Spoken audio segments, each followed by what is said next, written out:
good evening from me, Charulata Bansal, and the Celerity team. At Celerity, we aim to be a one-point source by generating first-hand credible content on relevant business topics through multiple channels and media. This fireside chat is one more step in the direction of generating conversations around topical subjects. So, dear audience, presenting to you an exciting 45 minutes of two stalwarts discussing everything in the area of medical and clinical devices. Let us make it further interactive by asking questions. So, welcome Dr. P. Siva Kumar and Sanjay ji. I now hand over to Sanjay ji to take the discussion forward. Over to you, Sanjay ji. Thank you so much, Charu, and thank you so much, Supply Chain Tribe, for inviting me today. Good evening, good afternoon, and welcome all delegates to our fireside chat today. Thank you very much for your time, as well as for your support to Celerity Supply Chain. Your support means a lot to us. My name is Sanjay Desai. I run my own supply chain advisory practice, including talent management and executive placement services. As a part of my routine, I get to work with some of the most brilliant and young minds in the startup world, fintech, as well as MSME enterprises across Asia. I am based out of Singapore. Today's fireside chat will be engaged roughly about 45 minutes with an ability to extend it a few 5 to 10 minutes more. I encourage you to post your comments and questions live on LinkedIn and will be very happy to take these questions. Thank you once again for your time. Today we are going to talk to an interesting personality, a doctorate by education, a scientist by passion, and an innovator by practice. And to top it all, a thorough gentleman and a fine human being. And personally, I have had the pleasure of working with him in one of our common companies that we work for. Ladies and gentlemen, let us welcome Dr. Siva Kumar. Dr. Siva Kumar, thank you so much for being with us today. Thank you, Sanjay ji. Good afternoon. Good evening to you, rather. Thank you so much. Dr. Siva Kumar runs his own boutique consulting advisory to help various startups and SMEs in healthcare, life sciences, medical devices, and clinical diagnostic sectors to offer leading edge solutions and business expansion strategies. Being a strong advocate of Make in India initiative, as we know him very well, he is aggressively promoting this concept via various channels and industry organizations, such as Association of Indian Manufacturers of Medical Devices, typically called as AIMED. Prior, he has held incrementally expanding leadership roles at Trivitron, Agilent Technologies, Thermo Fisher Scientific, Siemens, Date Bearing, and Ranbaxy. He considers his role as a bridge between academia and industry to ensure that qualified candidates get into the right position and get a right recognition in these sectors. By education, he has a master's in biology and a PhD in biochemistry. I am super excited and looking forward to a great discussion today. Dr. Siva Kumar, let's go back in that time and talk about childhood, right? Can you talk Yeah. about your childhood memories, like where you were born, your family background, etc.? Thank you, Sanjay ji. Good evening once again, and good evening to all of the listeners. Thanks for giving me an opportunity to express myself and promote some of the passions that I have. Okay, thank you one last time. I am basically from Andhra Pradesh, from a small town called as Kurnool. Kurnool was the capital for Andhra Pradesh when it separated from Madras state. So I was born there. I come from a middle class family. My grandfather was a teacher, my great grandfather was a priest, and my father was a government official. And I have grown up to be an executive. So there has been a steady growth in the career paths as well for from generation to generation. All this has come from the culture and the values that they have given, right from my grandfather and father, whom I have watched very, very closely. And my education has been throughout till up to my 10th grade, that is about 16, 17 years, has been in my mother tongue, which is Telugu. So all the subjects that I studied were in Telugu. And then, afterwards, from the 11th grades onward, I moved into the English medium, but that was mandatory at this stage so that I can get into a professional course. And this has helped me. But one of the important persons in my life, whom I should say, who could help me to get into the English language much faster, is my grandfather. My grandfather was an English teacher. Very interesting thing to note, he was totally a deaf person. He could not hear right from his age of 50 years. But he has been a voracious reader. When he talks to his two grandsons, myself and my father's brother's son, so we will be able to express to him some things, but when we have to really convey a message, he would have slips next to him and a pen, and he would make us write the message on a paper. That is where we used to get scared. He would pick up the mistakes that we make while writing, the grammar and all those things. So that is one of the things he taught us. And then, that's how we have grown. And then subsequently, I moved to Hyderabad city. That is where I did my college and my PhD. This is how my education went through, Mr. Sanjay. Excellent. And Dr. Siva, I can actually resonate with that because as I come from Maharashtra, originally born in Mumbai and Thane, so I was also educated in vernacular language in Marathi until I was 16 years. So I can really resonate the struggle that you would have had as you made progress into the corporate world. Right? Yeah. And this is something amazing. So let's move on into the academic lane a little bit higher and talk about your PhD in biochemistry. Now, given the background that you just explained, it's just amazing. And I kind of feel like, at what time did you really realize that you are actually destined to be a cerebral doctorate? And how did that process of finding yourself began? It's very interesting, Sanjay. After completion of the 10th grade, that is where you decide whether you want to go into the engineering side or the medical side. I have been always dreaming till then that I would become an engineer. But my father always thought that I should be a doctor. So very interestingly, I don't curse him now because I have done well in my life.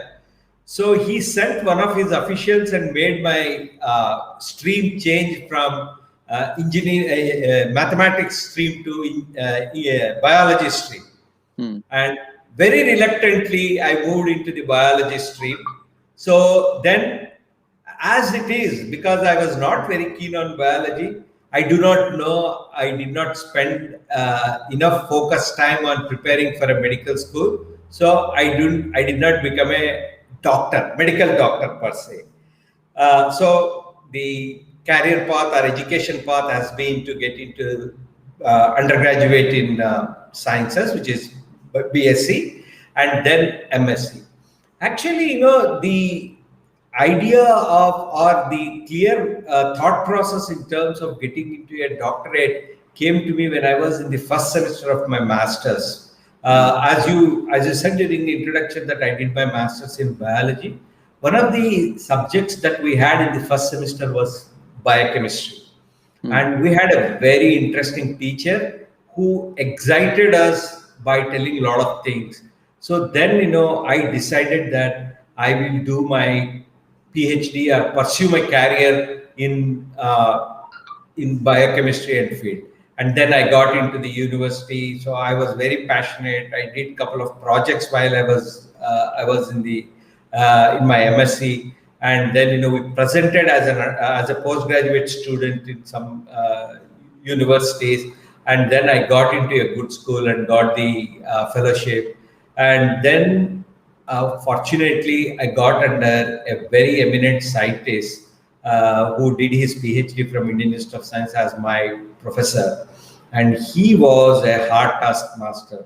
He used to make me come at 7 o'clock in the morning, and he would be there till 8 o'clock in the night, and he expects that we are there in the lab till at least 10 o'clock. This has been a routine for 5 years. And then I became his pet student. And then, the thing is, later on, I did my PhD with some very good work that we have done in the area I was interested in. and that helped me to get into further science and get into the training. This is how destiny took me to PhD or a doctorate degree in biochemistry. Okay. And are you still in touch with your teacher? Did you say her? Yeah, it is he. He resides in Bangalore. Very interestingly, it is something you should all listen to this.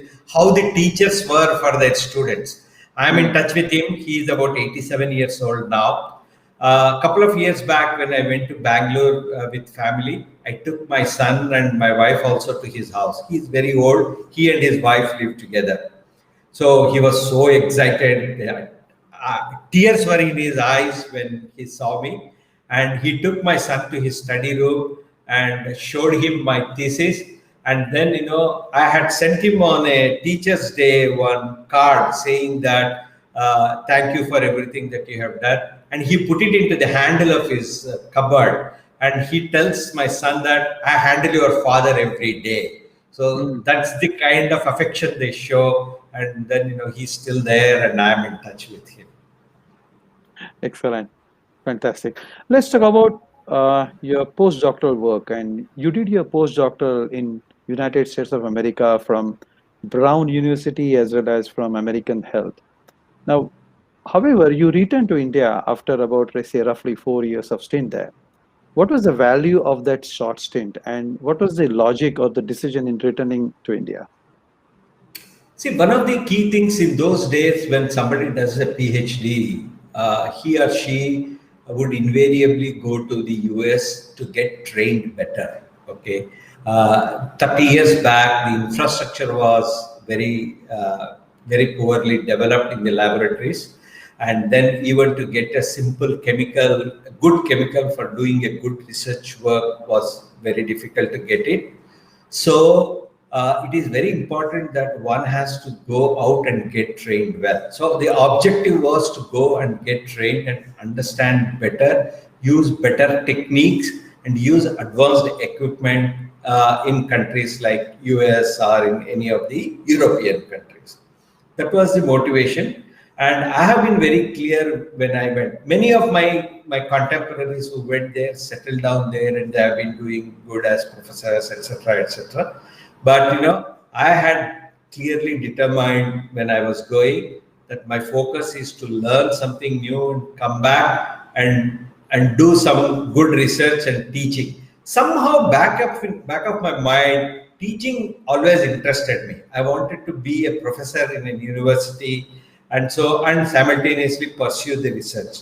So that is how I went. And I would like to young audiences, if they are there in this chat, one of the key things that I would say is going to countries like that would help you to become a more matured individual, and it would help you to understand people better. And it will be able to, you will go through a lot of hardships. Now, we all think that going to America is a bed of roses. No, it is not. Okay. On a lighter side, we used to always say we were living in juggies of America. So because as postdoc, we were very, very meagerly paid, but still, the kind of work that we do and kind of techniques we learn from there are amazing. And so I would say that everybody should go through that. I'm sure the infrastructure is improved significantly better in India now, but still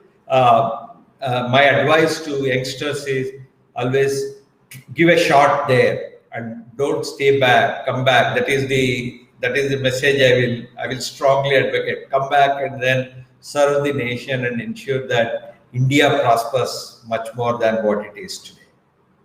Excellent. So taking that comment forward, if you compare the technology or the infrastructure that you had seen in US for your postdoctoral versus what you see in India today, how would that compare, if at all we need to compare that?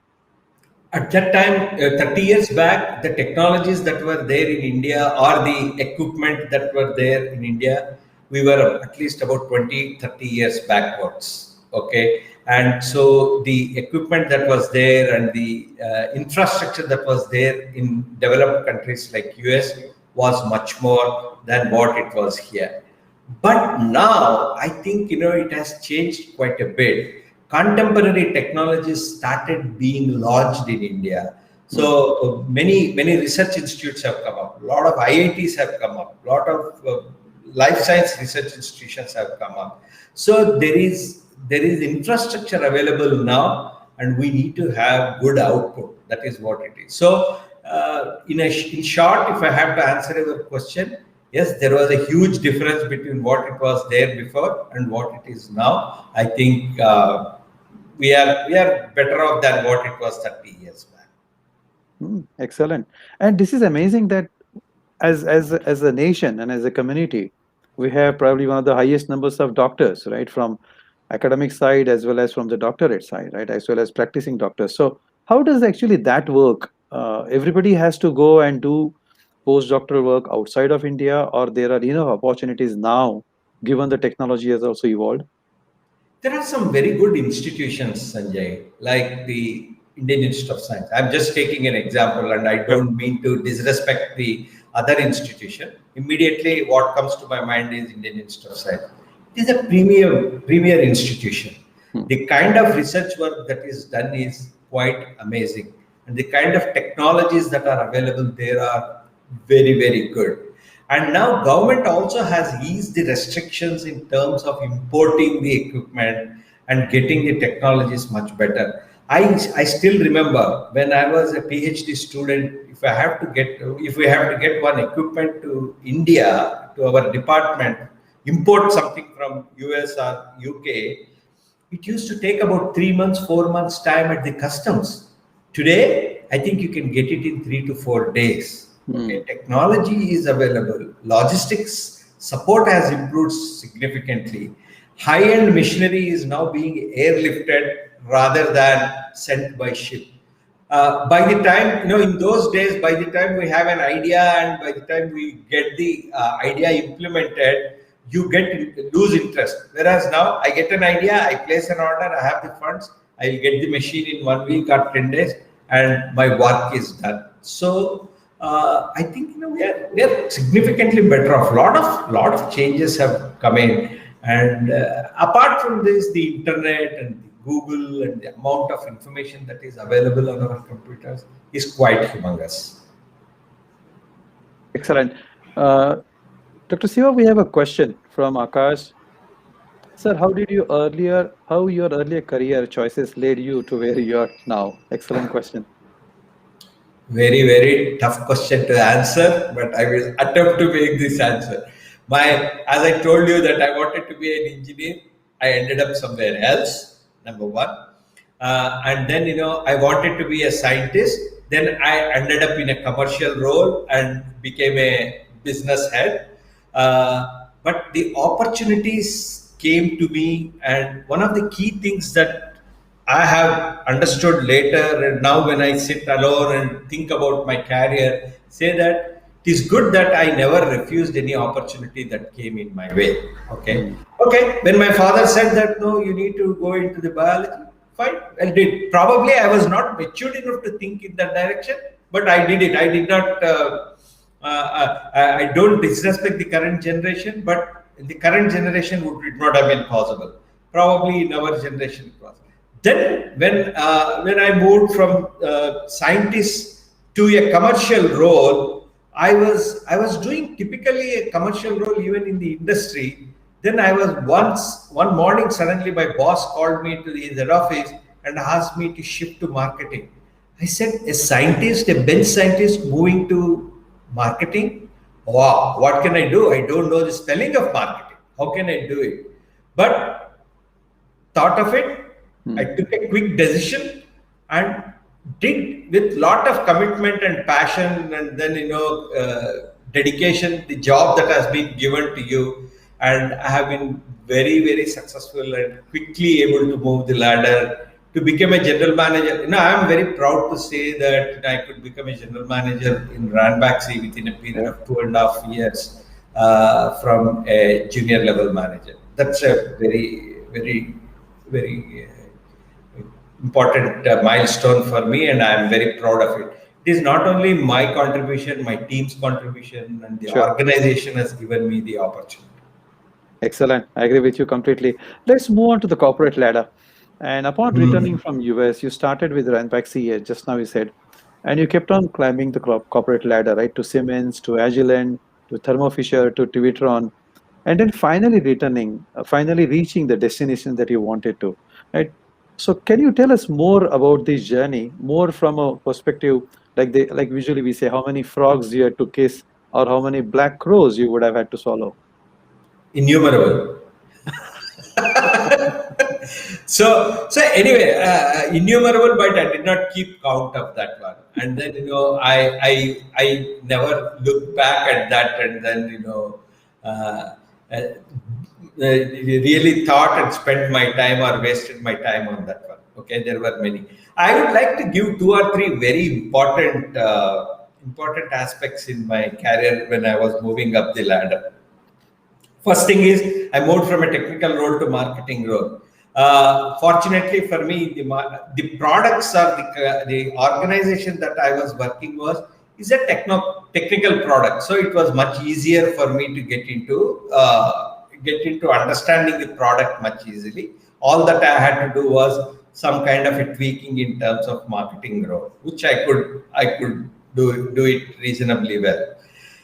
Then came once I started moving and interacting with the customer, one of the very important things that I learned is relationship with the customer. Customer is the God, customer is the king, queen, and entire universe actually. When you have to do it, that is a very, very important thing. We think that only the sales guys have to be very careful with the customer. I think across the organization, everybody should be customer focused. The logistics guys have to be customer focused. The finance guys have to be customer. Everybody has to be customer focused. But one good thing that has happened is the entire team gave their support in ensuring that we achieve that customer satisfaction or customer delight. That is one aspect. So the second thing is that, very important thing is once we moved up the ladder, I had the challenge of integrating 2 or 3 organizations. In fact, in 3 instances, I was involved in mergers and acquisitions. That is the toughest thing in my life. And then sometimes, occasionally, I'm a human being. I used to get frustrated. Why I had to go through this? Why am I cursed with this kind of a thing? But mergers and acquisition will teach you quite a bit. Okay. Yes. When you are acquiring a company, then there are multiple people from different cultures, and you have to integrate all of them under one culture. I would not like to. I won't hesitate from saying this. When I was the country manager for date bearing, Siemens acquired date bearing and Bayer, and also another company called as DPC. 3 large companies with the similar kind of revenues and the market leadership in their respective products. The cultures are all completely different. Each one is in a different direction. And you have a team of 250, 300 people, integrate them together, and then, bring in lot of rationalization of roles, and then, the way the processes happen. That was when it is quite challenging. Not everybody will like what you are doing. The decisions that you make are not very easy for everybody. So, and then we are always being looked upon. Okay, this guy comes from this part of the business, so he would not treat the other guys properly or fairly. So that kind of a thing is there. So that is where you will go through tough challenges, and you need to keep your balance, and you need to make them understand that, okay, I am also trying to help them. All of us have to be successful so that, organization. So these are some of the challenges that I faced. So I had three such mergers and acquisition roles, but ultimately it was good experience for me. Perfect. We continue on the commercial track because we have 2 questions, Doctor. One is from Mr. Jatinder, and thank you so much, Jitender. The question is, can you share key learnings with us about your experience during transition from research to commercial? More or less just now what you spoke actually.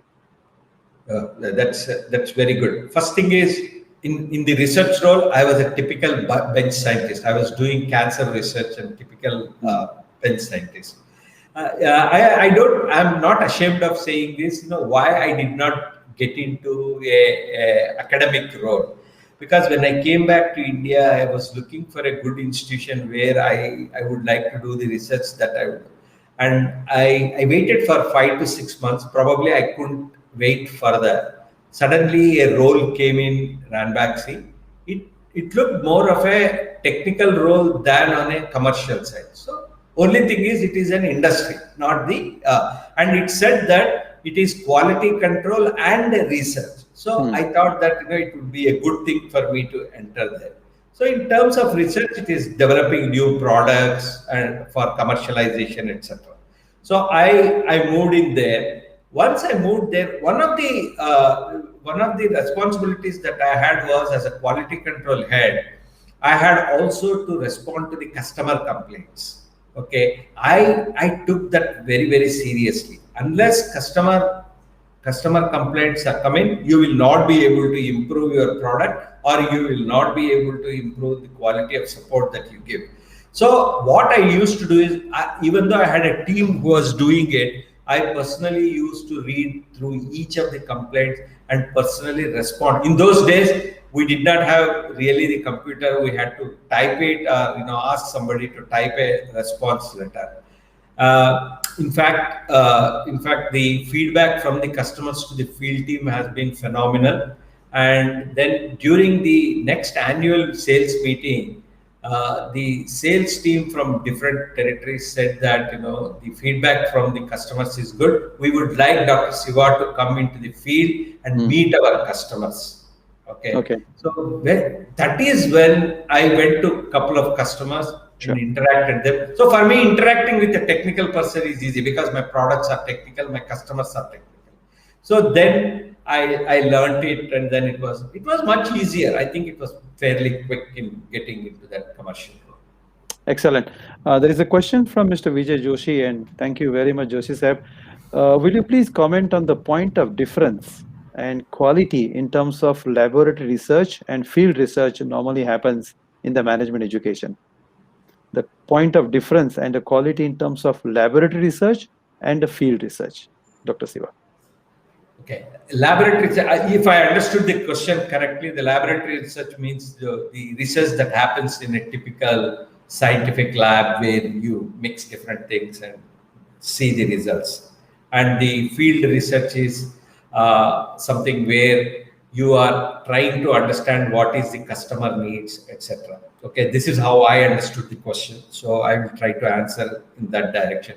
Mr. Vijay, if my understanding is not correct, you can put it on the posting. So I'll correct the answer. So in terms of in India is a very interesting country. We produce thousands and thousands of research publications. People do the research in the lab and make a lot of publications. And then none of these I would correct myself, majority of these publications remain as publications, and they are not converted into a product or a solution that is required for the society or to the field. That is the tragedy. That is where application of your research is very important to the society. Okay, so that is where the something that I wanted to tell at the end, but I'll preempt that. That is where the academia and industry should come closer together. Both academia and industry are struggling. Academia does not have people employed into the industry after the completion of their research degree. Not everybody can become a professor, whereas industry does not get enough talent to grow the research. So that's why we are heavily dependent. So if we are able to bring these things together, and if there is a good understanding between academia and industry, that would be fantastic. Excellent. And Dr. Vijay, Mr. Joshi has given his comment saying, thank you very much. You got my questions well. So thanks a lot, Mr. Joshi. Next question. We have two more questions, and the next questions come from Mr. Sudhir Kambete. Thank you, Kambete Sahib. How difficult was the change from a teacher at heart to the director of a scientific company, and what can you tell us about managing that change? See, it's not very difficult. Being a director of the company, you can still teach. So lot of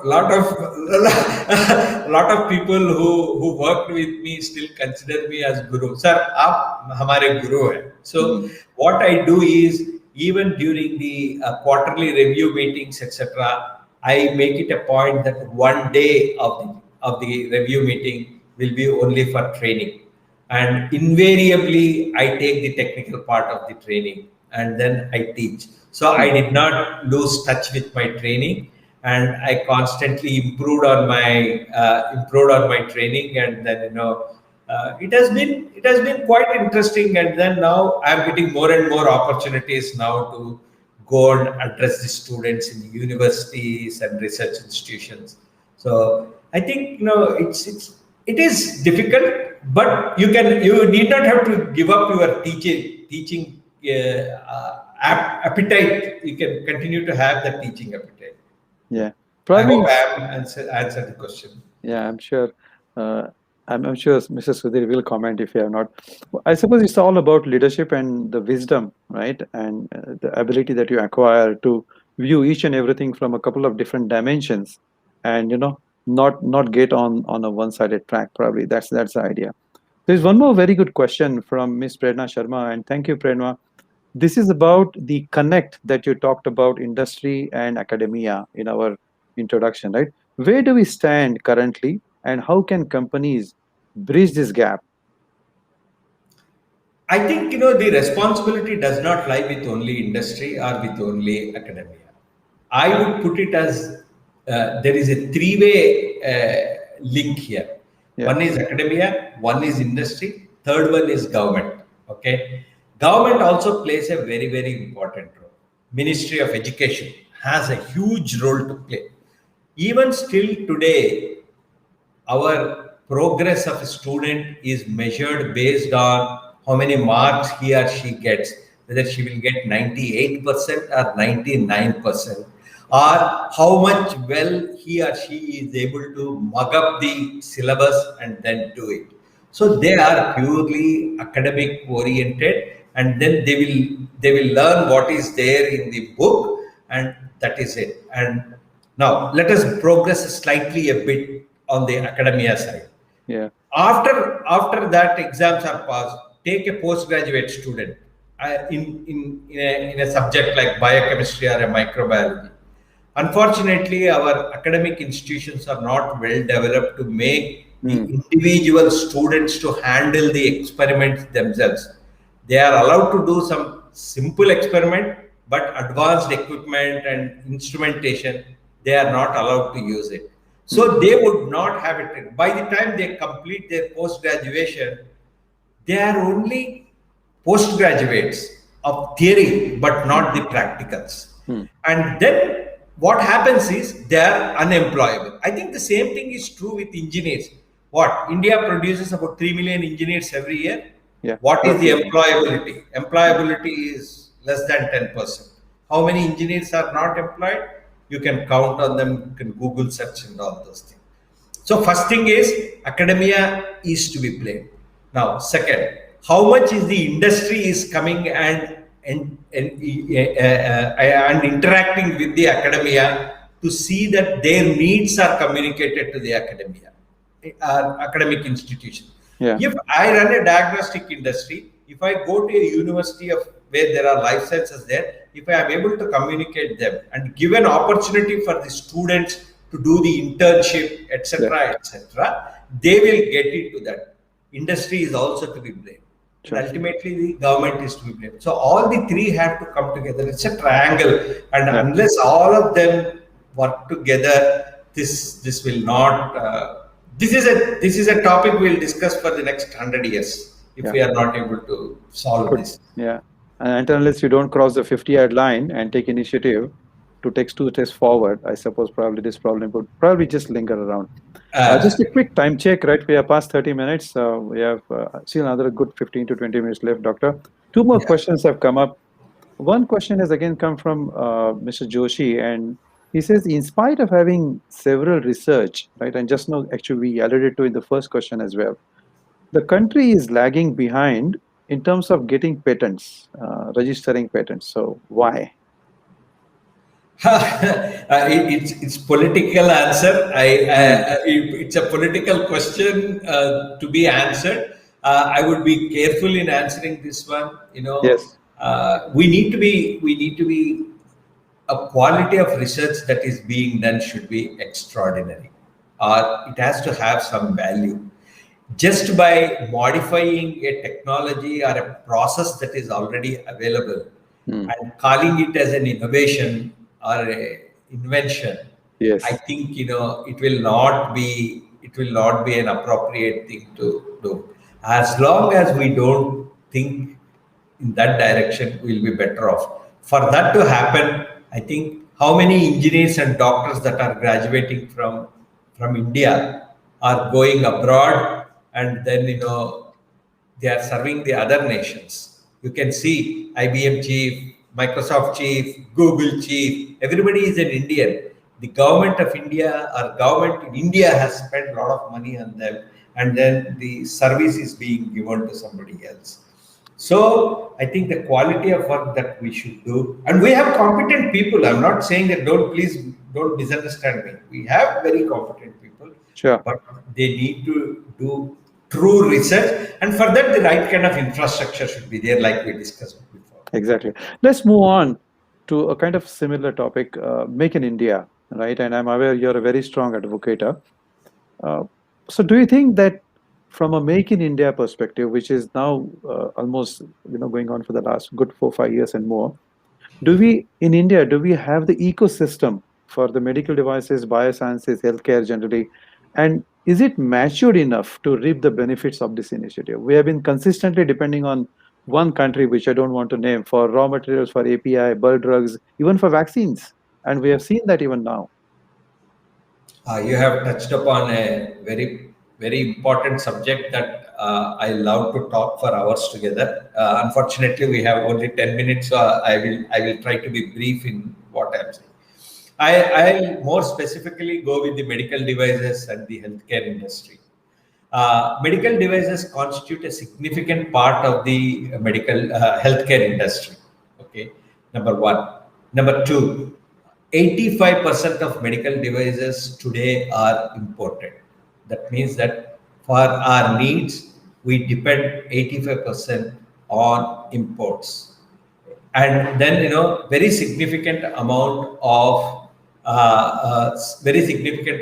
imports come from countries where quality is questionable, where things that could be manufactured in India could be done, and we have not been able to do it.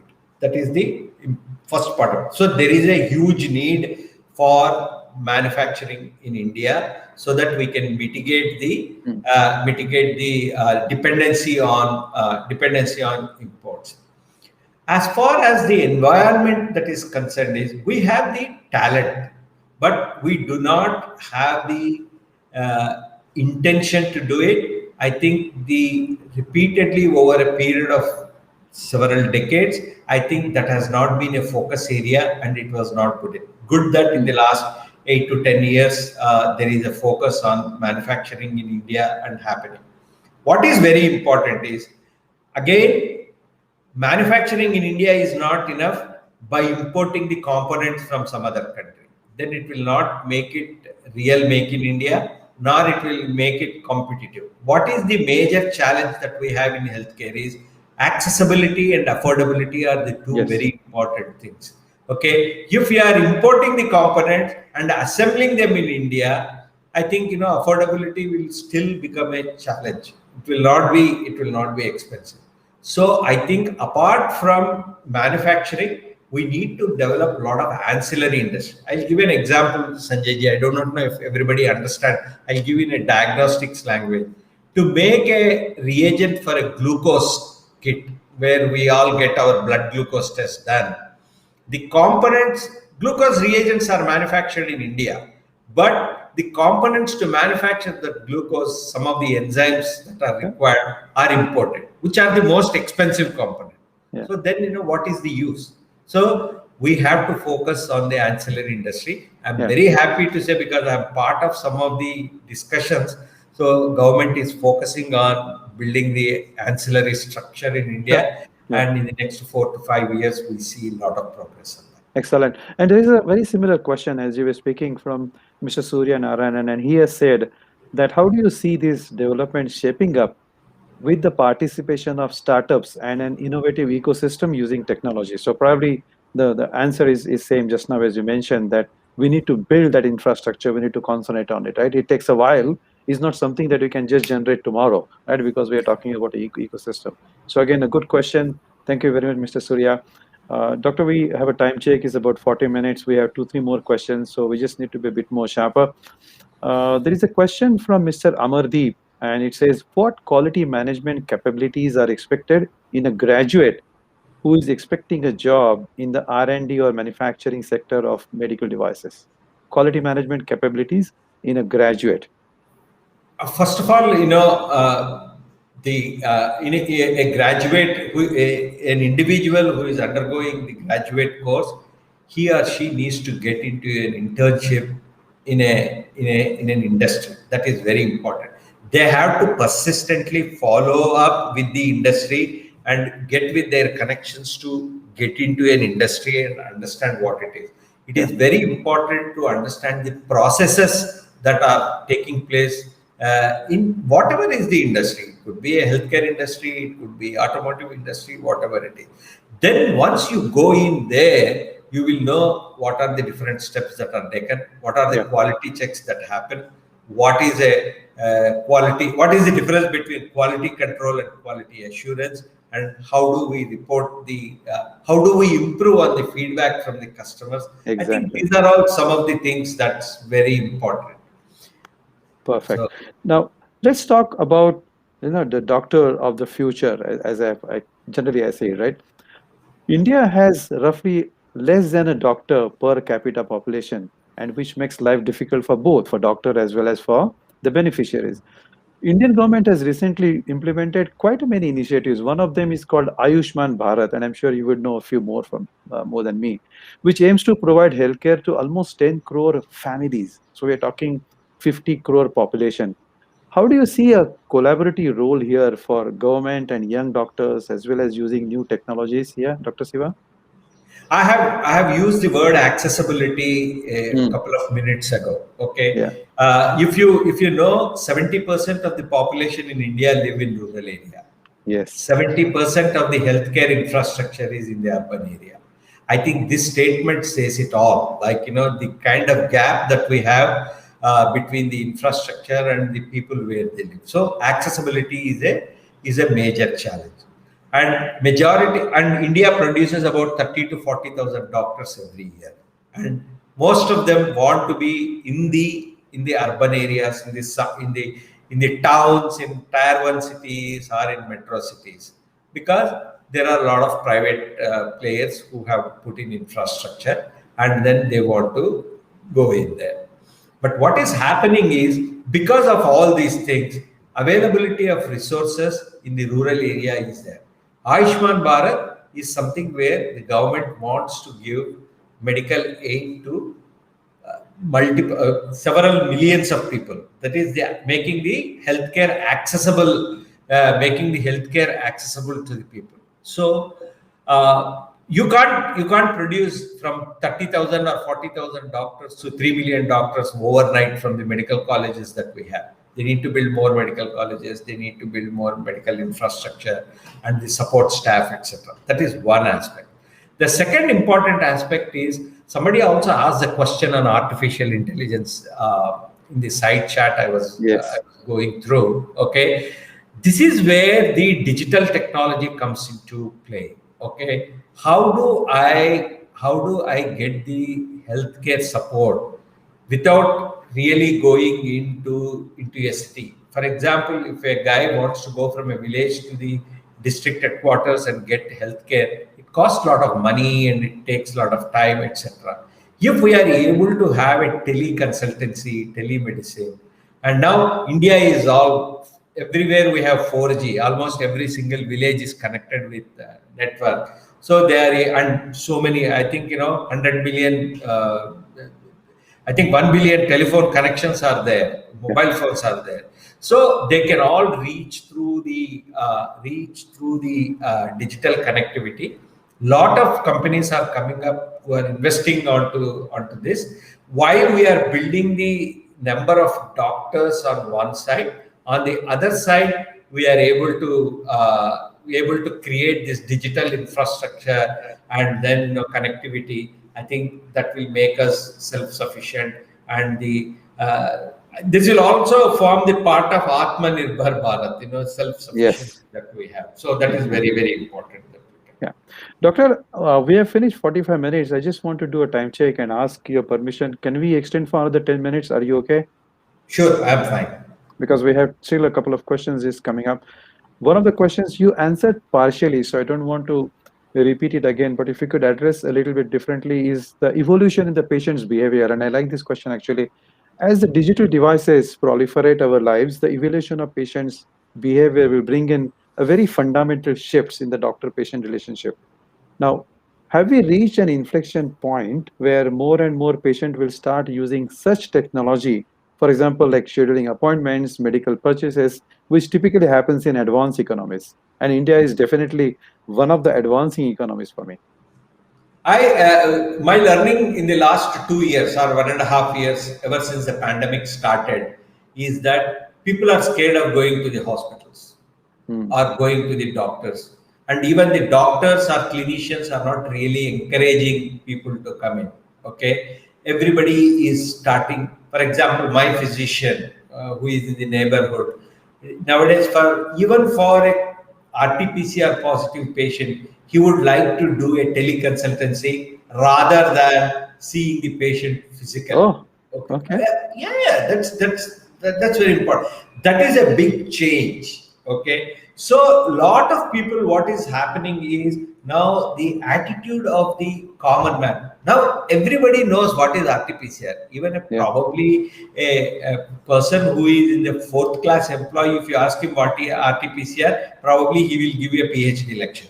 Okay, so that is the kind of awareness that has been created. So they are all aware that going to doctor is not necessary, whereas we can get the support remotely. This is happening quite an amount of it, and I do not want to sound exaggerated on this one, but I think we are moving in that direction, and lot of investments are going into the digital technology in that direction. Perfect, wonderful. And one more question on a public and private sector partnership, right? Life science and healthcare industry in India has many complex problems to face, right? Regulatory processes, drug development, risk mitigation.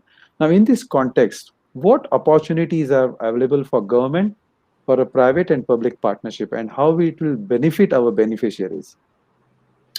I would first of all, I would like to give credit to the government also, because there is a lot of investment into healthcare, and a lot of investments are happening in building the infrastructure in the hospital. That is one part of it.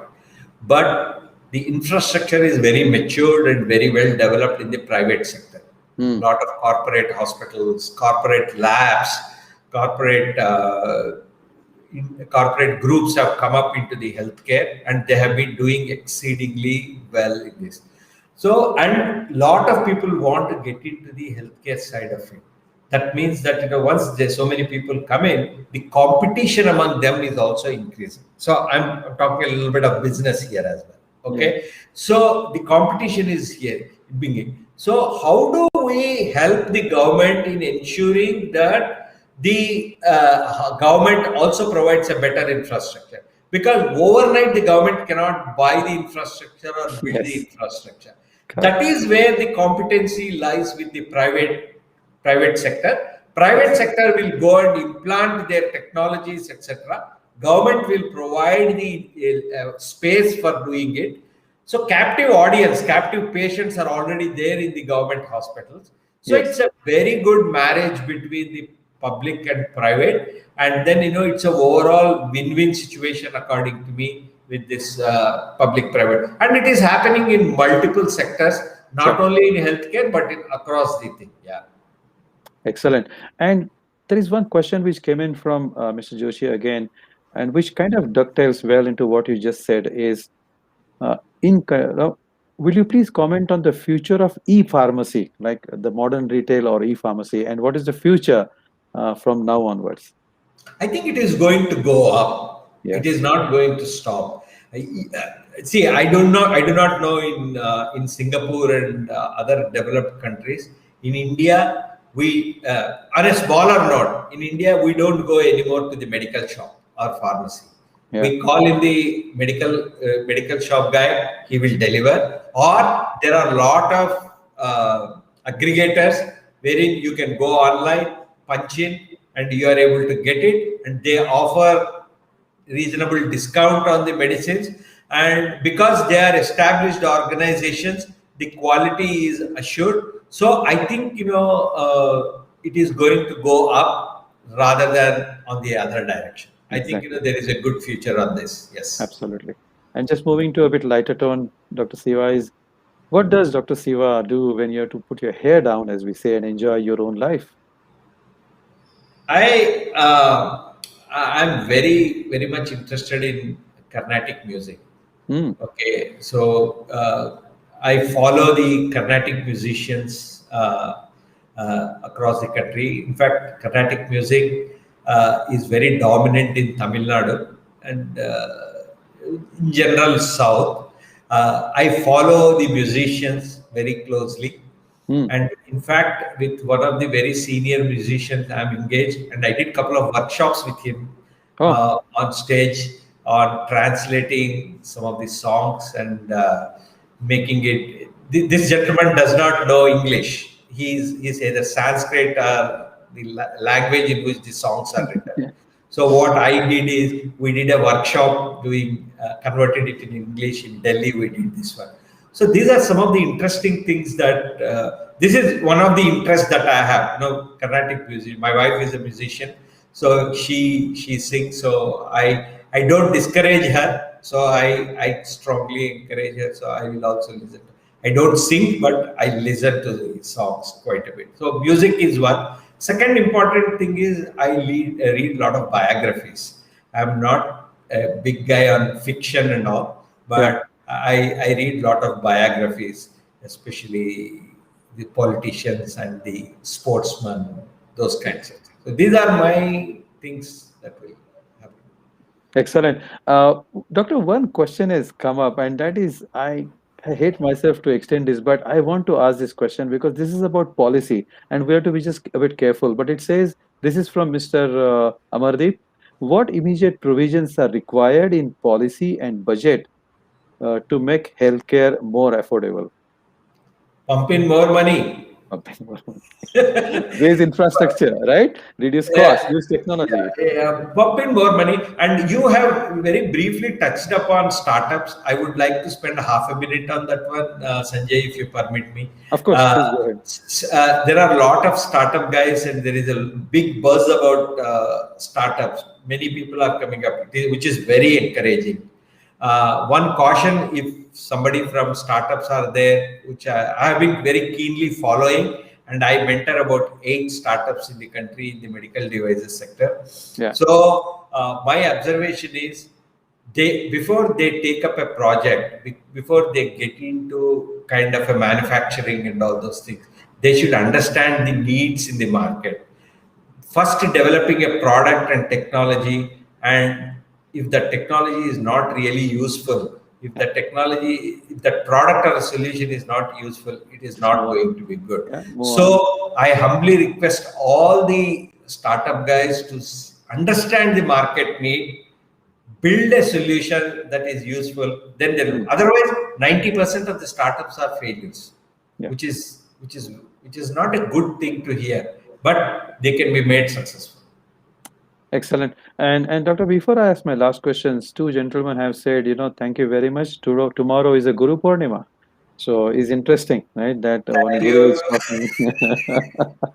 So they have given you Guru Purnima wishes. Thank you, Joshi Sahib, and thank you, Sudhir.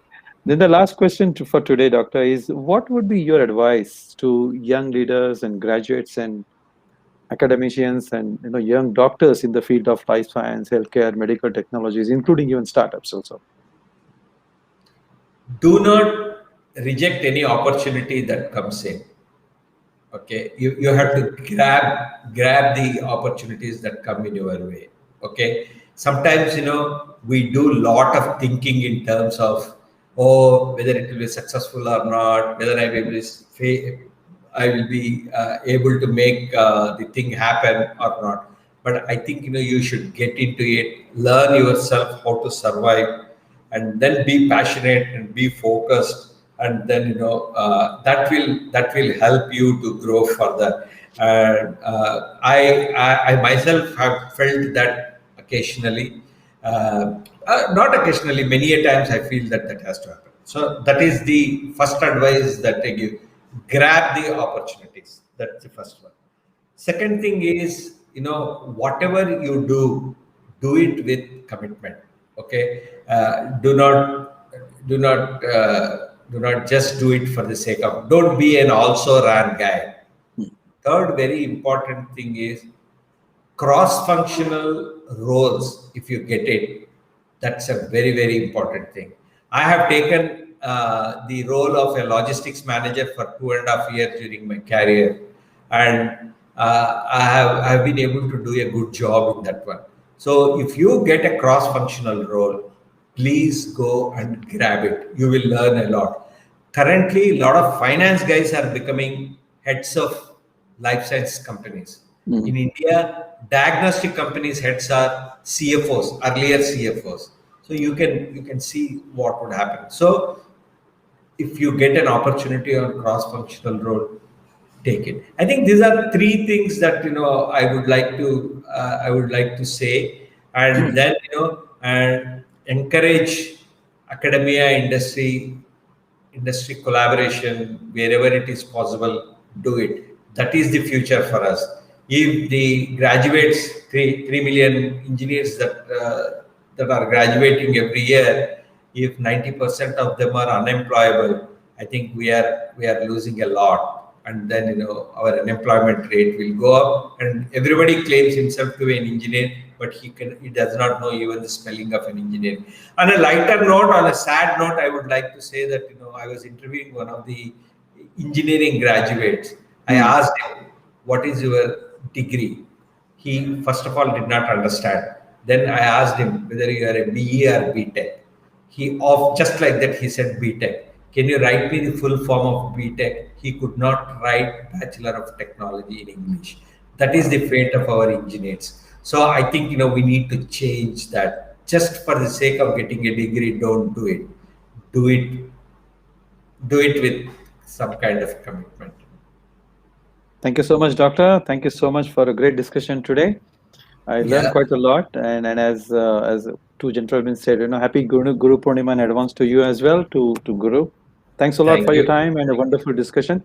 Thanks a lot to all the delegates who raised so many questions, and hope we have addressed almost each and every one of them. If not, you can write to me or Charu or anyone. Thanks a lot again. Over to you, Charu.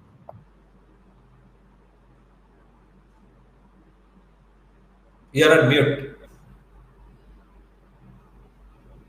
Sorry, I think, yeah, I didn't unmute myself. So I think my key takeaway from this entire 1 hour chat has been one has to go through all the opportunities that life throws at you, and that can give you a variety of experiences. And now I think after this chat, I'll be more open towards all the opportunities that come my way, and I will not think about it that, okay, I can't do this or this is not my forte. So, on that note, thank you, Dr. Siva Kumar. Thank you, Sanjay ji, for your usual brilliant way of making the chat so interactive. On a closing note, we have coming up a webinar on real-time visibility in logistics on 19th of August. Continue following us on Celerity Supply Chain Tribe page on LinkedIn to know more. Thank you once again and happy Guru Purnima to all. Thank you. Thanks a Thank you lot. so much. Thank you. Thank you very much. Thanks a lot. Thank you. Bye bye. Bye.